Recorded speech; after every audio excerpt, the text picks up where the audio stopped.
Hello everyone, today I discuss about impact of jet. Force exerted by a jet of water on a series of vents. In this case, in the series of blade vents, now jet strike the velocity u and plate is moving with u speed. Now, the force exerted by a jet of water on a single moving plate is not practically possible. It's only a theoretical one. In actual practice, a large number of blades are mounted on the circumference of a wheel at a fixed distance apart as shown in figure. The jet strikes a plate, and due to the force exerted by the jet on the plate, the wheel starts moving and the second plate mounted on the wheel appears before the jet, which again exerts the force on the second plate. And last one is thus each plate appears successfully before the jet and jet exerts force on each plate and the wheel starts moving at a constant speed. Let us consider V is equal to velocity of jet, D is equal to diameter of jet, U is equal to velocity of wind. Now, in this case, the mass of water coming out from the nozzle per second is always in contact with the plates when all the plates are considered. Hence, mass of water per second stacking on the series of plate is equal to rho AV. Also, the jet stacks a plate with a velocity, that means relative velocity V minus U. After stacking, the jet moves tangentially to the plate and hence the velocity component in the direction of motion of plate is equal to 0. Now, force exerted by the jet in the direction of motion of plate. That means Fx is equal to rate of change of momentum. That means rho AV into velocity at point 1 minus velocity at point 2. That means Fx is equal to rho AV, initial velocity is V minus U, final velocity will be 0. That means Fx is equal to rho AV into V minus U. Here plate is also moving, hence work done will be also calculated.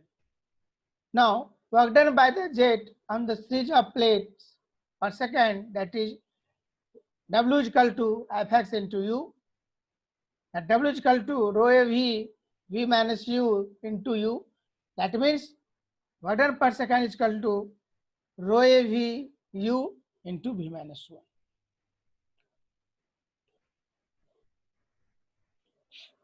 Now, discuss about pumps.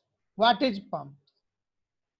Pumps are machines which supply energy to a liquid in order to move it from place to another.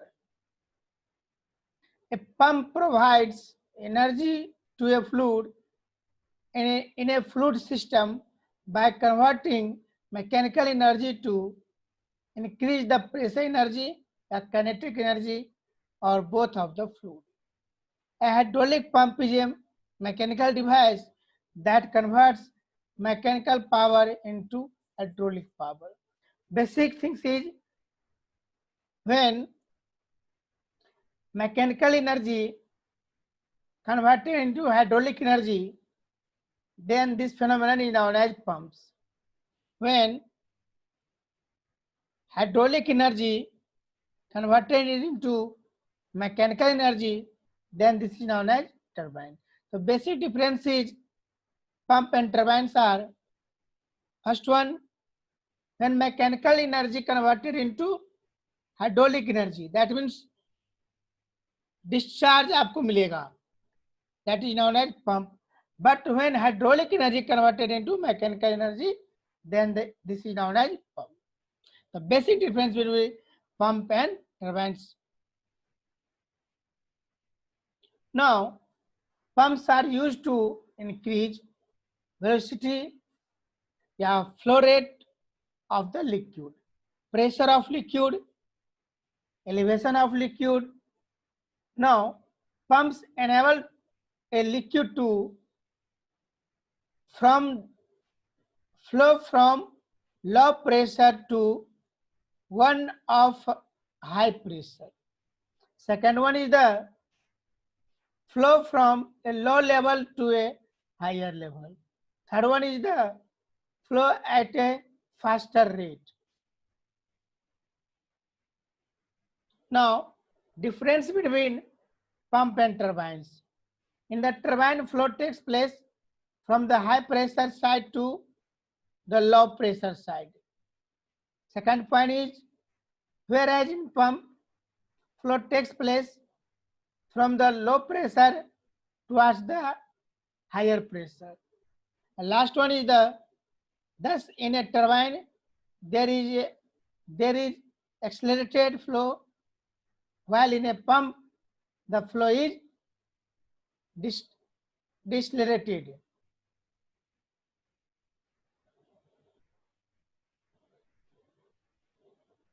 Now, pumps. Generally, pumps classified done on the basis of its mechanical configuration and their working principle. Classification of pump mainly divided into two major categories. First one is the dynamic pumps, oblique kinetic pumps. Second one is the displacement pump, yeah, positive displacement pump. Now, classification of pumps. First one is the dynamic pump. Second one is the displacement pump, yeah, positive displacement pump. Now, dynamic pumps. What is dynamic pumps? Dynamic pumps impart velocity and pressure to the fluid as it moves past it through the pump impeller and subsequently converts some of the velocity into additional pressure. It is also called kinetic pump. Kinetic pumps are subdivided into the two major groups, and they are centrifugal pumps and vertical pumps. Now, positive displacement pumps. Positive displacement pumps, the moving element, piston, plunger, rotor, blade, gear, etc., displace the liquid from the pump casing or cylinder, and at the same time raises the pressure of liquid, so displacement pump does not develop pressure. It only produces a flow of fluid. Now, dynamic pumps can classified by centrifugal pump and vertical pump. Further, centrifugal pump classified as based on major direction of flow, radial flow, axial flow, mixed flow. Based on suction type, single suction, double suction. Based on mechanical construction, first one is the closed shrouds enclosing the vents. Second one is the open nose shrouds to ensure the vents. Third one is the semi-open or vortex type. Now, vertical curves further classified as line shaft pumps, which will further classified as deep well, short setting, barrel. No, second one is the submarine pumps, submersible pumps, which is also classified deep well, short setting. Now, last one is the horizontally mounted axial flow pumps. This is the classification of pumps. Okay, thank you.